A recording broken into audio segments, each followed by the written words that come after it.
민주당은 일본의 후쿠시마 핵물질 오염수 해양 투기 대신 모든 국가와 또 일본 어민과 국민들에게 더 나은 방안을 찾기 위해서 실효적인 대안을 제시해왔습니다. 한일 정상회담을 앞두고 국민 안전을 위한 3대 제안을 한일 정상회담을 앞두고 국민 안전을 위한 3대 조치를 제안합니다. 첫째, 대통령께서 한일 정상회담에서 일본의 후쿠시마 핵물질 해양 투기 잠정 보류를 요구하는 것입니다. 대통령실은 국민의 건강과 안전을 최우선으로 하고 정부의 입장을 전달하겠다고 밝혔습니다. 그렇다면 해양 투기를 보류하는 것이 답입니다. 관철하기 바랍니다. 둘째, 정부는 국제해양법재판소 제소와 잠정조치 청구를 즉각 추진하는 것입니다. 또 올해 열리는 런던 의정서 당사국 총회에서 후쿠시마 핵물질 오염수 해양 투기를 의제화해야 합니다. 국제해양법 전문가들도 긍정적 검토 결과를 내놓고 있습니다. 민주당이 지원하겠습니다. 셋째, 국민의힘에 제안합니다.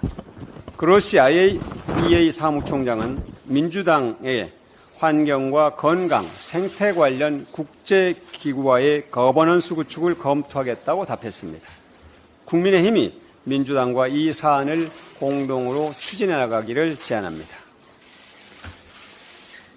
임신 9달 된 임신부가 조기 진통으로 병원을 찾았지만 미숙아를 치료할 수 있는 병원을 1시간이 지나서야 찾았다고 합니다. 얼마나 불안한 시간이었을지 생각할수록 안타깝습니다. 응급실을 뺑뺑이 돌다 구급차에서 환자가 숨지고 임신부가 소아과를 찾아 애 태우는 기막힌 문제를 해결해야 합니다. 병원은 많지만 정작 꼭 필요한 병원은 희귀합니다. 국가적으로 부끄러운 일입니다. 정부와 국회의 책임입니다. 의료진의 특정 분야 편중을 해소하고 의료보험 수가 문제도 살펴볼 필요가 있습니다. 의대 정원 확대와 내과, 외과, 산부인과, 소아과 등 필수 진료과의 의료진 부족을 해결하는 일은 미룰 수가 없게 됐습니다. 의대 정원 확대는 10년 이후에 효과가 나타납니다.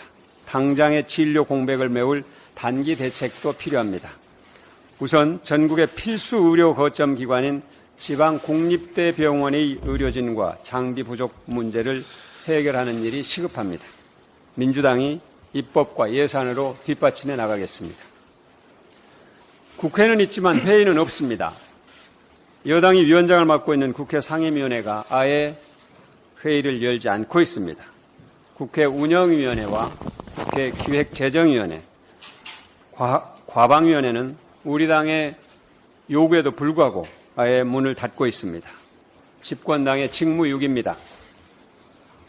서울 양평 고속도로 대통령처가 특혜 의혹과 검찰 특활비, TV 수신료 분리고지 등 방송 장악 시도, 입법부를 무력화하는 시행령 정치, 감사원의 정치감사, 국정원 인사파동, 민생경제 파탄 등 총체적 국정 난맥에 대해 대통령실과 정부, 각 부처는 국민들께 소상히 보고하고 설명할 책무가 있습니다.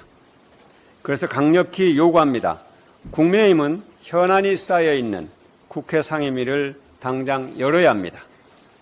국민의힘이 회의를 열지 않는다고 해서 국정 난맥에 대한 걱정이 사라지는 것도 아니고 책임에서 멀어지지도 않습니다. 민주당은 운영위원회를 비롯한 상임위 소집 요구서를 제출하는 등 회의 소집에 총력을 다하겠습니다. 국민의힘이 반대해서는 안 됩니다. 협조하시기 바랍니다. 이상입니다.